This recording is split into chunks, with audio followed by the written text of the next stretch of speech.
Bismillahirrahmanirrahim. Alhamdulillahirabbil alamin. Allahumma shalli ala Muhammad wa ala ali Muhammad kama shallaita ala Ibrahim wa ala ali Ibrahim innaka Hamidum Majid. Amma ba'd. Baik anak-anak sekalian, kita belajar tahsin masih dalam kitab Fathur Rabbani fi taysir kalimatir fi taysir tilawatil Quran, yang masih membahas tentang adab-adab tilawah. Biasakan untuk mengulang kembali pelajaran dari awal, yaitu dari adab yang pertama hingga adab yang ke-10. Adab yang pertama adalah ikhlas. Kita harus ikhlas ketika tilawah Al-Quran, yaitu mengharap pahala Allah Subhanahu wa Ta'ala semata, yaitu memurnikan niat kita hanya untuk pahala Allah, tidak untuk yang lain. Sebagaimana firman Allah Subhanahu wa Ta'ala dalam surat Al-Bayyinah, "Wa ma umiru illa liya'budullaha mukhlishina lahuddin hunafa." Kemudian yang kedua, kita menghadirkan keagungan Al-Qur'an, ya, dengan cara menghadirkan siapa yang menurunkan Al-Qur'an, kemudian siapa yang diturunkan Al-Qur'an, kemudian perantaranya siapa. Kemudian yang ketiga adalah at-tadabbur, karena inilah tujuan Al-Quran diturunkan kepada kita, yaitu agar kita merenungi bacaannya, bukan sekedar dibaca tanpa makna, bukan sekedar dihafal, tapi diamalkan. Makanya perlu tadabbur.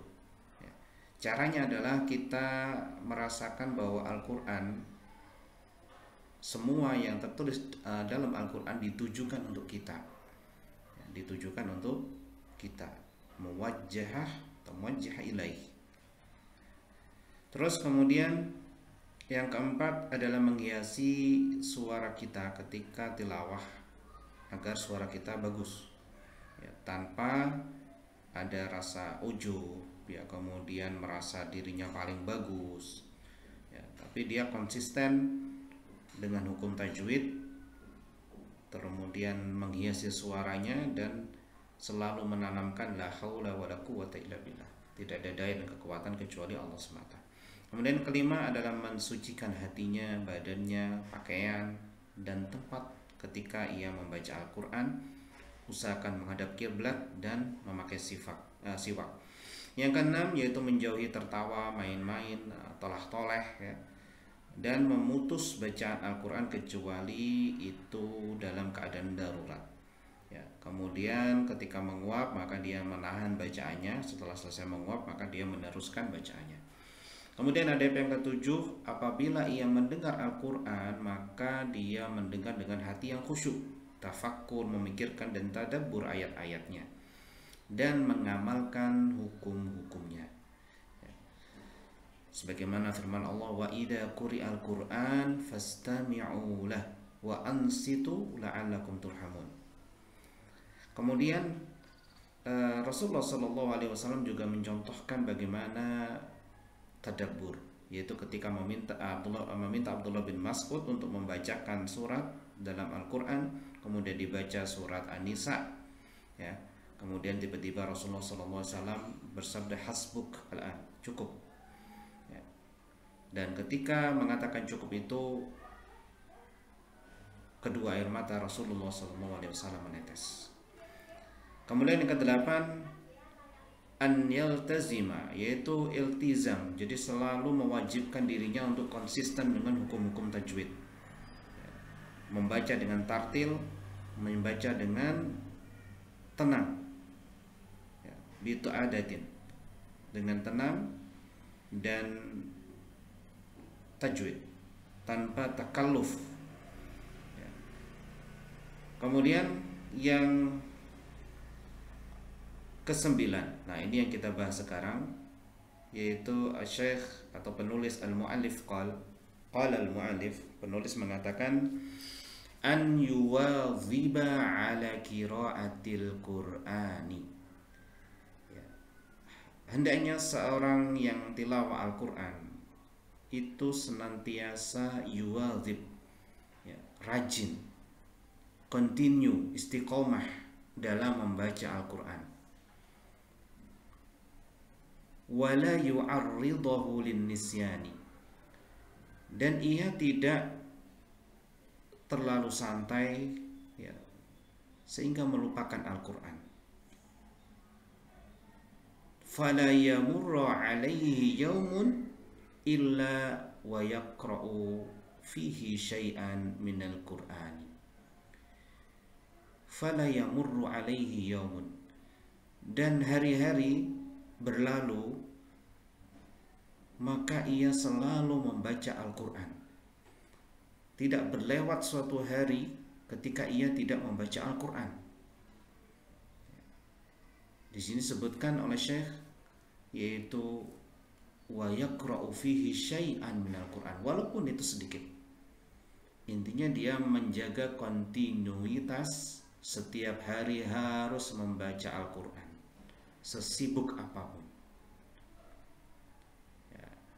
Wala yahjaral Qur'ana, dan ia tidak meninggalkan Al-Quran. Nah, di poin 9 ini, anak-anakku sekalian, penulis ingin menerangkan bahwa seseorang yang mengaku beragama Islam hendaknya dia meruntinkan bacaan Al-Quran. Setiap hari dia harus membaca Al-Quran walaupun sedikit. Karena ketika kita membaca Al-Quran, maka banyak sekali faedah yang bisa kita dapatkan. Dari sisi keimanan, maka kita naik. Kenapa? Karena membaca Al-Quran ketika niat kita benar, itu termasuk zikir kepada Allah Subhanahu wa Ta'ala. Setiap hurufnya kita dapat pahala. Ketika kita sulit melafalkan, kita dapat pahala. Maka apa ruginya? Setiap hari kita harus meluangkan waktu untuk membaca Al-Quran. Inilah adab tilawah yang penting, yaitu senantiasa menjaga keistiqomahan setiap hari untuk membaca Al-Quran. Kemudian yang ke-10, Syekh menjelaskan di sini, an yu'azzimal mushafa, hendaknya seseorang yang tilawah Al-Quran itu memuliakan mushaf. Mushaf adalah yang kita namakan dan kita lihat sekarang ini Al-Quran, itu adalah mushaf, ya, mushaf Al-Quran.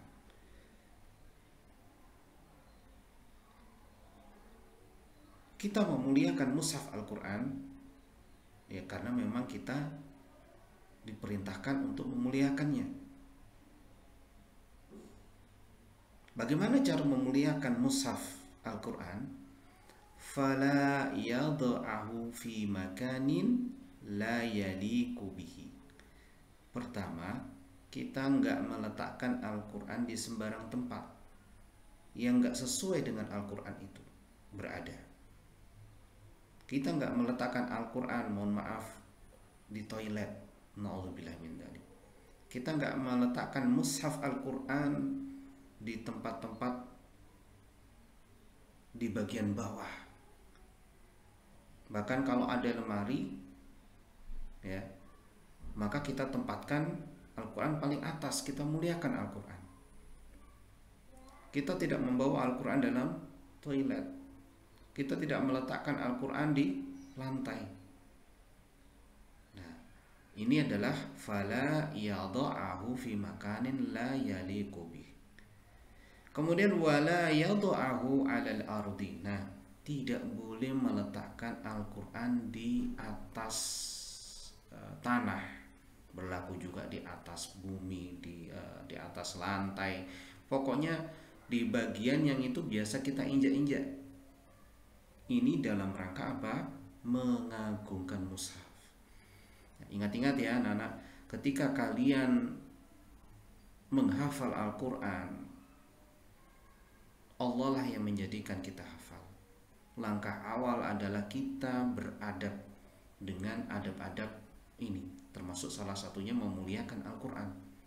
Barulah Allah yang akan memberikan hafalan pada kalian dengan hafalan yang itqan. Tapi ketika kita tidak memuliakan Al-Quran, maka kita akan sulit untuk mendapatkan kemuliaan dengan Al-Quran. Maka muliakanlah Al-Quran. Kemudian berikutnya wala yad'a syai'an fawqahu. Kita jangan meletak kita jangan meletakkan apapun di atas Al-Quran. Hatta pensil, pulpen, ya, penghapus, sebisa mungkin jangan diletakkan di atas Al-Quran. Ketika kita menumpuk sebuah buku, ya, ada mushaf Al-Quran di sana, maka mushaf Al-Quran ini harus diletakkan yang paling atas. Ya, harus diletakkan yang paling atas.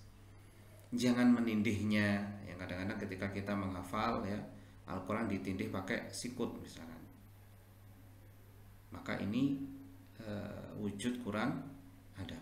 Loh, bagaimana dengan menunjuk? Nah, kalau dibutuhkan tidak mengapa. Tapi kalau kita tekan sambil atas mushafnya kita tekan pakai tangan sambil kita ngobrol kemana-mana, maka ini tidak baik. Ini tidak ada. Ya, maka muliakanlah Al-Quran, karena Allah Subhanahu wa Ta'ala memang patut untuk dimuliakan. Walaupun secara dalil, ya, Al-Quran dan As-Sunnah tidak ada, ya, secara letterlock khusus nggak ada. Tapi inilah adab kita terhadap semua yang disandingkan atau dinisbahkan kepada Allah Subhanahu wa Ta'ala. Karena Al-Quran adalah kalamullah, adalah firman-Nya Allah, maka harus kita muliakan. Yaitu dua poin ini penting untuk kita amalkan. Tapi insyaallah besok kita akan membahas tentang adab-adab, ya. Tadi adab tilawah Al-Quran, ini adab bagi penghafal Quran, ya. Wayan bagi lihamilil Quran, hendaknya bagi orang yang membawa Al-Quran, yang hafal Al-Quran, berapapun itu, menerapkan adab-adab yang akan dibahas insyaallah. Baik, kita tutup. Subhanakallahumma bihamdika asyhadu an la ilaha illa anta astaghfiruka wa atubu